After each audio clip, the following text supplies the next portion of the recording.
जिंदाबाद जिंदाबाद जिंदाबाद जिंदाबाद जिंदाबाद BPF जिंदाबाद जिंदाबाद जिंदाबाद long live long live long live long live long live long live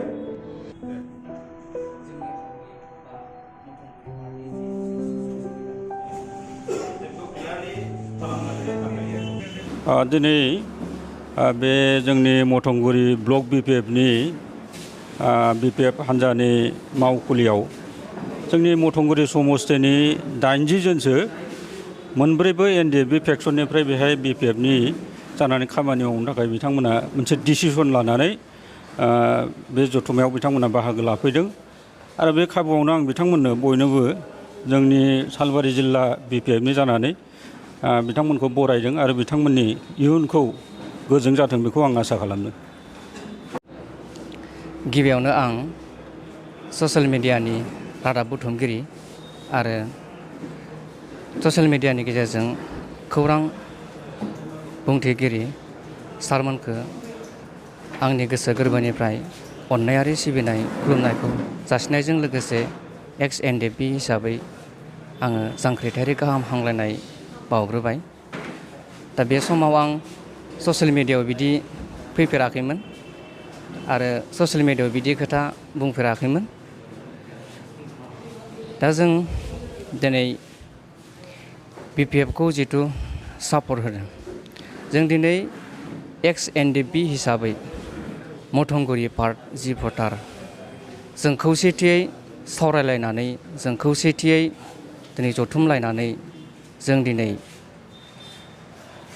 20 नं मथंगुरि समस्थियाव जों दिनै थोंजोङै BPFखौनो सापर्ट होनानै जों दिनै खामानि मावबाय थादोंमोन आरो दिनै आं ससियेल मिडियानि गेजेरजों बेखौनो जों गासैबो एकगत जानानै बेखौनो जों दिनै रायजोनि गेजेराव दिनै मेसेज होदों जे दिनै जोङो फुल्लि जों BPFखौ सापर्ट खालामनानै दिनै 20 नं मथंगुरि समस्थिनि मानगोनां दिनै केन्डिडेट बिजाथि जाय मानगोनां आत्तारा आहमदखौ दिनै देरहागोननि थाखाय जों दिनै खामानि मावबाय थादों आरो बे सियर बिथाङा दिनै मथंगुरि समस्थियाव देरहागोन बे रोखा जानानै फैबाय आरो दिनै फैगौ 2020नि जिथु BTC बिसायख'थि बेहाय BPFआनो सोबनिसो रासिन आखन लानानै दिनै सरकार गठन खालामगोन बे 100% रोखा। साबेसे नोंथांमोना जइन जाबाय दिनै NDFBनिफ्राय? जों दिनै बावहाय खमसे खम जों बावहाय दिनै 80 जन दङ, 80 जननि एबभ आरो दंबावो। मोनब्रै गटनिफ्राय नोंथांमोना जइन जादों नामा? दा बेहाय जों मोनब्रै गटनिफ्रायबो जों एखे लोगोयैनो मथंगुरि पार्ट हिसाबै जों सावरायलायनानै जों मोनब्रै गटआबो बे BPFखौनो सापर्ट होगोन होननानै मोनसे डिसिसन लानानै जों दिनै फिल्डआव ओंखारबोबाय। दा आं ससियेल मिडियानि गेजेरजों बेखौनो बुंनो सानदों जे जोंहा गोबां खामानि मावनांगौ दङ। मानो होनना बुङोब्ला एक्स NDFB हिसाबै दा जोंहा रिहेबिलिटेसननि खोथा दं, एक्स क्रिसियानि खोथा दङ आरो फारसेथिं जोंनि बर' रायजो राजाफोरखौ माखासे डेभेलपमेन्टनि खामानि मावनो थाखाय जों दिनै BPF हान्जाखौ सापर्ट खालामनानै BPF हान्जाखौनो जोङो सरकार दानो होनानै जोंनि मावनांगौ खामानिफोरखौ जाहाथे जों इयुनाव मावनो हायो आरो जोंनि जिहेतु NDFBनि केस उइथड्र जानांगौ आरो माखासे जेलाव थानाय नेताफोर दङ, लिडार बिथांमोनाबो जों दा जेरै गामि ओनसोलाव दङ बिथांमोनाबो जेलनिफ्राय गबोनानै जोंनि गेजेराव बर' रायजो राजाफोरनि गेजेराव नुजाफैनानै BPF दोलोजों लोगो जानानै जोंनि गोबां मावनांगौ खामानिफोरखौ जाहाथे बिथांमोनाबो मावनो हायो।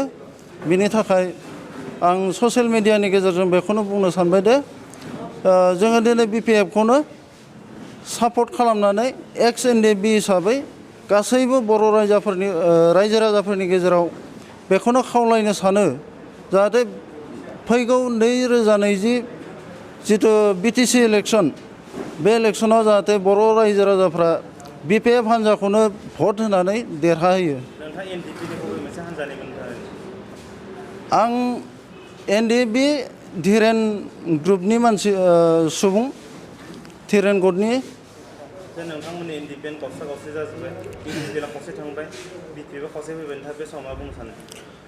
UPPL आव थांनाया बेनो जे गबिन्द बसुमतारी दैदेननाय जिहेतु NDFB, बे NDFB आ दिनै बिथांमोननि गोबां केडारफोराबो जोंनि गेजेराव माने खौसे जाफैबाय।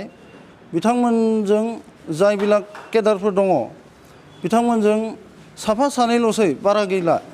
जिहेतु जों मोनब्रै गट हिसाबै बिथांमोननि जिहेतु बि बेंगा दैदेननाय NDFB गबिन्द ग्रुपनि बिथांमोनाबो जोंजों धिरेन ग्रुप आरो एस ग्रुप आरो आर ग्रुप बिथांमोनजों जों जयै सावरायलायनानै जों दिनै मोनसे डिसिसन लानानै जों BPF हान्जाखौनो फुल्लि सापर्ट खालामनानै देरहाहोनो थाखाय खामानि मावबोगासिनो दङ।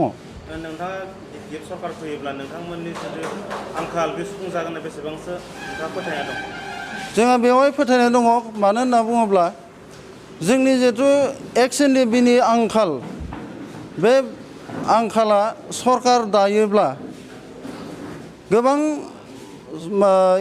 NDFB नि जेसेबां केडार दङ बिथांमोना सोरबा साख्रि मोनगोन, सोरबाया थिखा मावनानै मोनगोन, सोरबाया माबा मोनसे खामानि फिसा फिला मावनानै जानो हागोन।